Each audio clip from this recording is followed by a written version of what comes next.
जिस तेजी से अराकान आर्मी बांग्लादेश के इलाकों पर कब्जा कर रही है, उससे सवाल खड़े होने लगे हैं। कहीं मोहम्मद यूनिस का हाल भी राष्ट्रपति असद जैसा ना हो जाए, उन्हें बांग्लादेश छोड़कर भागना ना पड़े।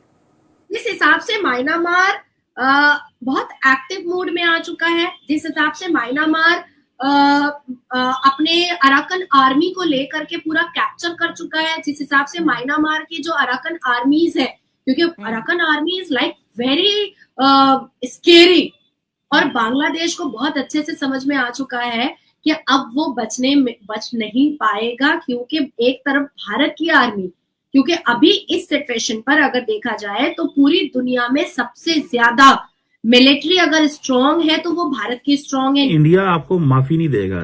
ये बांग्लादेश के ऊपर भयानक प्रेशर डाल रहे हैं। दोस्तों, अराकान आर्मी का एक बहुत बड़ा बयान आया है और बयान यह है कि जिहादी groups carrying out atrocities against Buddhist and Hindus on Myanmar Bangladesh border. यह वो इलाका है जहां पे अराकान आर्मी ने बांग्लादेश को पुश करा है।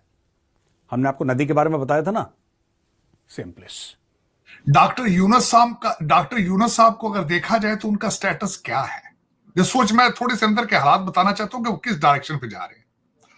उनका नाम उनका स्टेटस है एडवाइजर। उनके पास कोई ओहदा कोई नहीं है अभी तक।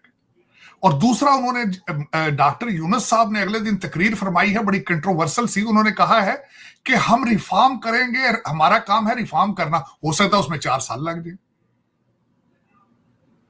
अब वो 4 साल उन्होंने रहना है आस पड़ोस में, उन्हें कोई पता नहीं है कि भारत क्या चीज है, हमने भारत के साथ किस तरह डील करना है, हमें बनाने के लिए भारत ने क्या किया था, हमारे कितने महाजरीन भारत के अंदर बैठे हैं, ये डॉक्टर यूनुस साहब को कोई अंदाजा नहीं इस चीज का।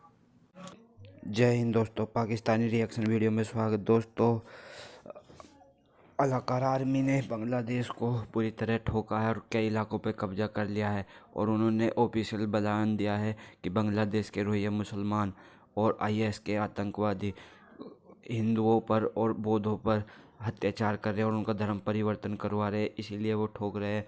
तो पाकिस्तानी मीडिया चर्चा कर रहा है कि इसमें भारत का हाथ है। तो चलिए देखते हैं रिएक्शन वीडियो, और वीडियो अच्छी लगी तो चैनल को सब्सक्राइब कर लें। दोस्तों, अराकान आर्मी का एक बहुत बड़ा बयान आया है और बयान यह है कि जिहादी groups carrying out atrocities against Buddhist and Hindus on Myanmar Bangladesh border. यह वो इलाका है जहां पे अराकान आर्मी ने बांग्लादेश को पुश करा है। हमने आपको नदी के बारे में बताया था ना, सेम प्लेस।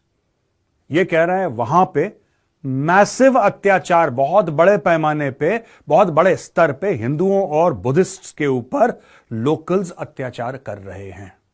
उन्होंने यहां तक बोला, ये देखिए साहब, ये there are nearly 11 militant groups operating out of Rohingya refugee camps. ये सब बदमाशी वहां पे रोहिंग्या कर रहे हैं और बांग्लादेशी कर रहे हैं।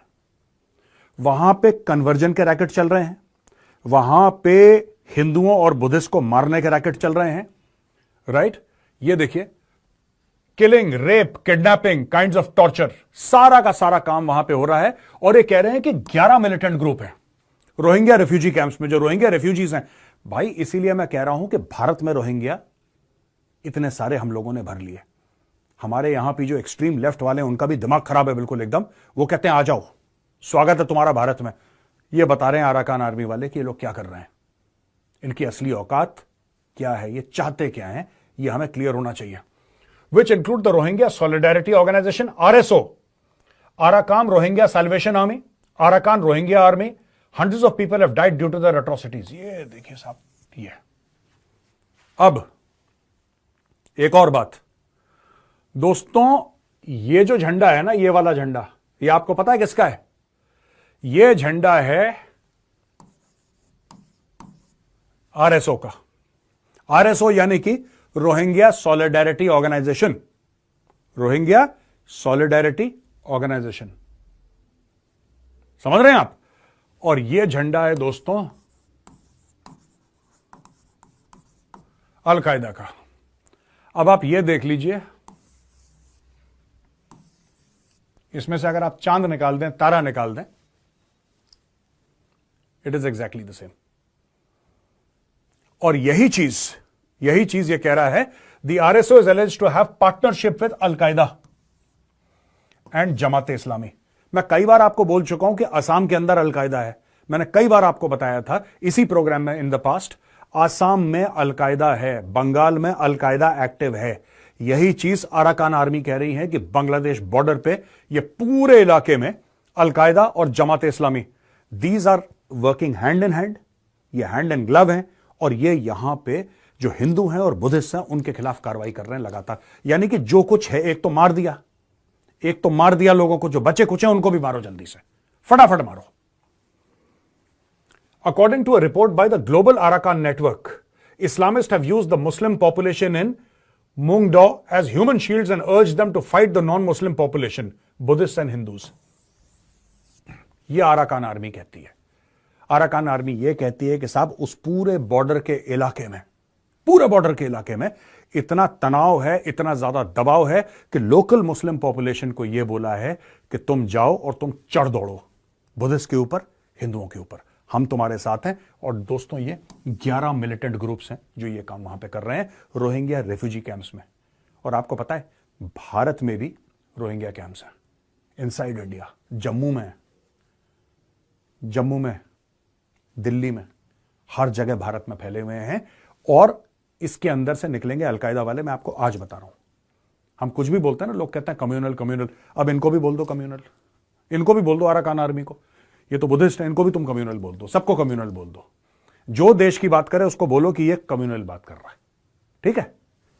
ये देखिए, the radical militant group have allegedly recruited young orphans, some as young as 6 years of age, 6 साल के बच्चों को वहां पे रिक्रूट। पैलेस्टीनियन भी यही काम करते हैं, 6, 8, 10 साल के बच्चों को बोला कि तुम जाओ बम बांध के उड़ जाओ, ये सब इनको from Rohingya camps in Bangladesh and are training them to fight when they turn teenagers.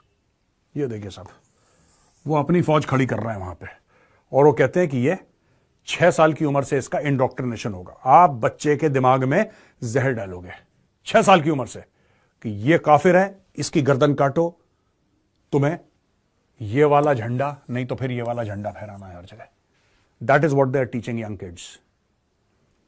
The Arakan Army alleges that Bangladesh has tolerated, ये कह रहे हैं बांग्लादेश को पता है काम हो रहा है, बांग्लादेश भली भांति परिचित है कि यहां पे अलकायदा एक्टिव है, बांग्लादेश की सरकार, बांग्लादेश की फौज भली भांति परिचित है कि यहां पे जमात इस्लामी और अलकायदा का गठजोड़ है। बॉर्डर एरियाज में हिंदुओं और बौद्धों के खिलाफ ये कार्रवाई कर रहे हैं, लेकिन ये कुछ नहीं कहते क्योंकि वो भी यही चाहते हैं कि काम हो। दोस्तों, अभी तक मैंने आपको पूरा समझाया अराकान आर्मी के बारे में, मैंने आपको पूरा जो इसका जियोपॉलिटिकल सिनेरियो वो मैंने आपको समझाया। अब मैं आपको स्पेसिफिकली बताऊंगा कि ये बांग्लादेश का सैंडविच कैसे बन रहा है।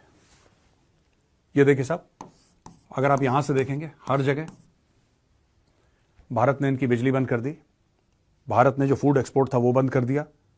ऑटो पार्ट्स का हमने मेजरली राइट में शो करा था, आपने याद होगा, आपने देखा होगा कि वहां पे ऑटो पार्ट्स का भी भारत ने बंद कर दिया। धीरे धीरे धीरे भारत इनको इकोनॉमिकली स्ट्रैंगल कर रहा है बांग्लादेश को।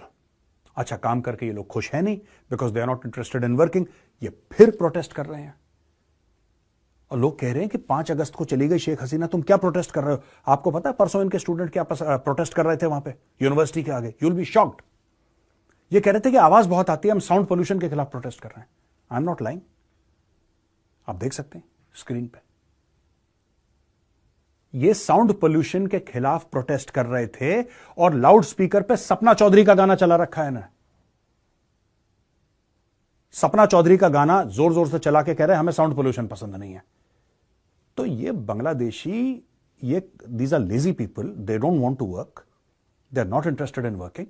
इनको मुफ्त में रोटी मिल जाए, मुफ्त में चावल मिल जाए, उसी में खुश हैं। They are not interested in working. Anyway दोस्तों, यहां से इनको भारत ठोक रहा है, राइट?